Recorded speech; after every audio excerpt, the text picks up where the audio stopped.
Les degrés de la révélation, la prière. Priez sans cesse. 1 Thessaloniciens 5h17. Bien-aimés en Christ, s'il y a une chose que le Seigneur nous demande de faire sans cesse, c'est la prière. La prière est la seule chose que nous devons et que nous pouvons consommer sans modération en tout temps et en tout lieu. C'est aussi l'un des domaines le plus combattus de notre vie et le diable ne permet pas à ce que les enfants de Dieu puissent avoir une vie de prière constante et fervente tout simplement parce qu'il connaît qu'un chrétien qui prie est un chrétien bâti sur le roc et le faire tomber sera une tâche très compliquée. C'est donc dans le but d'éveiller son peuple, que le Seigneur m'a faite cette révélation concernant la prière. Cette révélation m'avait été donnée il y a de cela près d'un an et il avait été partagé sur cette page dans un enseignement intitulé « La puissance de la prière ». J'ai voulu revenir sur cette révélation afin d'édifier davantage le peuple de Dieu. Révélation sur la prière. Les armes de la prière. 2 Corinthiens 10, 4-5 Car les armes avec lesquelles nous combattons ne sont pas charnelles, mais elles sont puissantes, par la vertu de Dieu, pour renverser des forteresses. Nous renversons les raisonnements et toute hauteur qui s'élève contre la connaissance de Dieu, et nous amenons toute pensée captive à l'obéissance de Christ. Le jeûne. Pourquoi le jeûne comme arme de la prière? Après cette étude sur le jeûne, chacun pourra répondre à la question. Amen. Les lois spirituelles, le jeûne.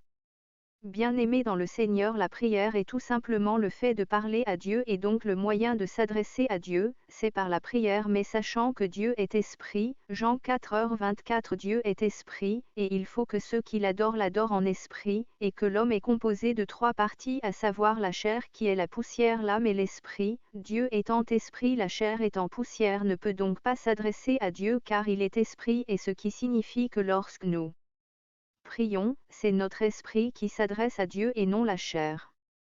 Une révélation que le Seigneur m'a faite au sujet de la prière, c'est que lorsque nous prions normalement, c'est seulement 5% de notre prière qui arrive vers Dieu et lorsque nous jeûnons, nous arrivons à 25% et les plus forts arrivent à 75%.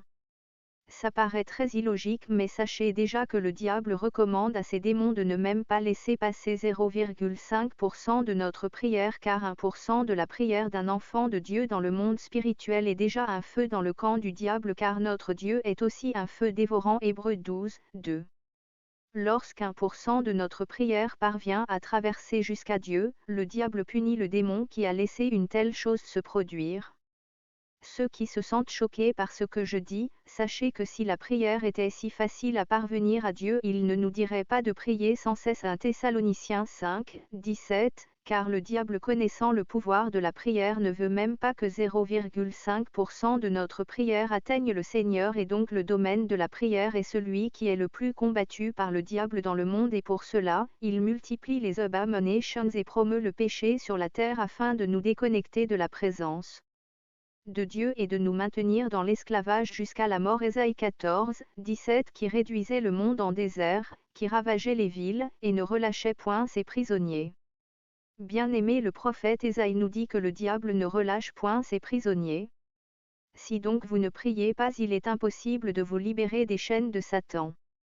Pour continuer sur la révélation du Seigneur, il m'a fait comprendre que pour être fort dans la prière nous devons jeûner et persévérer puis il m'a révélé le principe du jeûne mais avant d'y arriver, continuons d'abord sur la prière, nous disons que Dieu étant esprit, la chair ne peut donc s'adresser à lui et lorsque nous prions c'est notre esprit qui s'adresse à Dieu de manière suivante 5% pour les chrétiens qui vivent dans la sanctification, 25% pour les chrétiens qui vivent dans la sanctification et qui sont en jeûne, et 75% pour les plus robustes. Comment faire pour atteindre au moins les 25% dans la première?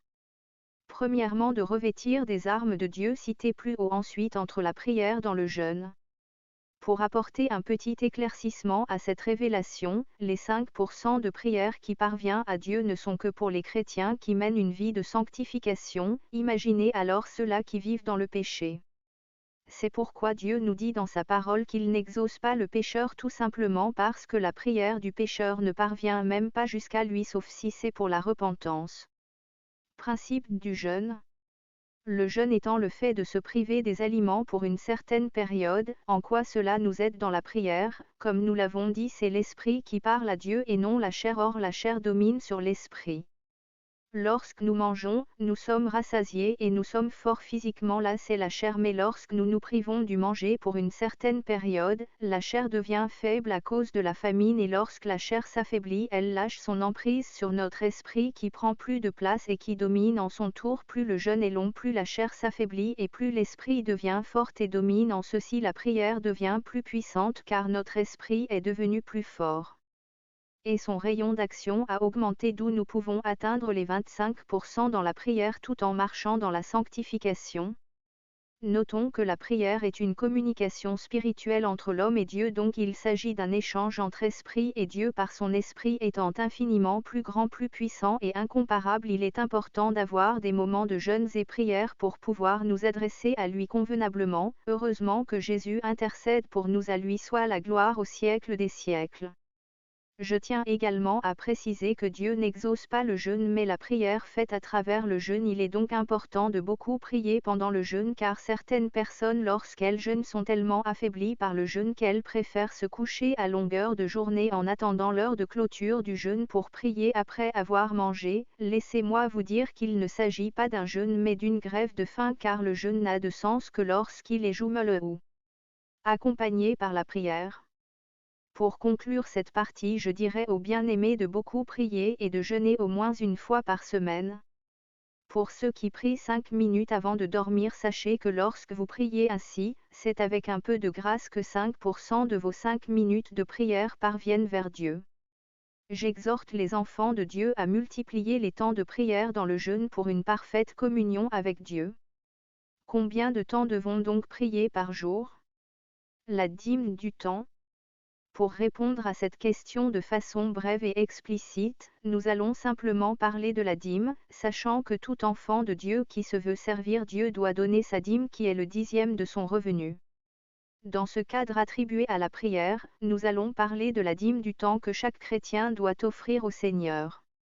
Voici donc comment fonctionne la dîme du temps, une journée à 24 heures, et en imposant la dîme sur les 24 heures, nous allons donc multiplier les 24 heures par 10 qui est le pourcentage de dîme à offrir et ensuite diviser par 100 ce qui nous donne 2,4 h.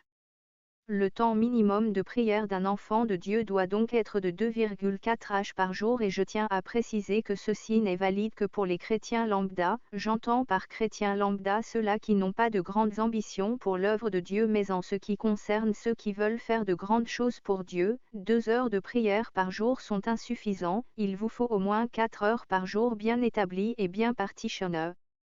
Conclusion. Pour apporter une fin à cette révélation du Seigneur, je vous exhorte donc par les compassions de Dieu à beaucoup prier. De la même façon que vous nourrissez votre chair, il faut également nourrir l'esprit par la prière et le jeûne. Le matin vous mangez, à midi et le soir également pour fortifier votre chair. Il doit en être de même pour l'esprit, matin, midi et soir.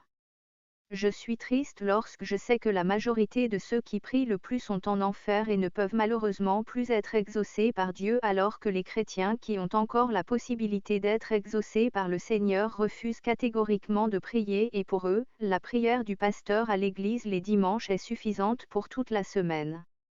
Quelle tragédie! Il est plus que temps que le peuple de Dieu se réveille, car il n'y a plus de temps pour le sommeil. Réveillez-vous, vous qui dormez encore, réveillez-vous, vous qui vous assoupissez, réveillez-vous chrétiens fades, réveillez-vous chrétiens tièdes, réveillez-vous églises du Seigneur Jésus, car votre époux est à la porte pour les noces, et si il vous trouve endormi, vous n'irez pas aux noces avec lui.